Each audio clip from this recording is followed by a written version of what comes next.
Hi everyone, in front of me I've got DOOGEE S61 Pro and let me share with you how to change the screen timeout on this device. So let's start with opening the settings, and here we have to scroll until we will find the display option. Then let's scroll down to localize the screen timeout. And as you can see here, we've got some options from which we can choose. At the top, we've got relatively short options like 15 or 30 seconds.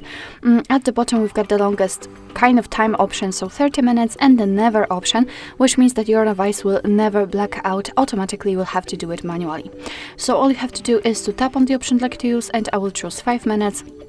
As you can see, it is immediately marked, and after getting back, you can see that it is notified right here, which means that from now on, after 5 minutes of inactivity, this device will black out.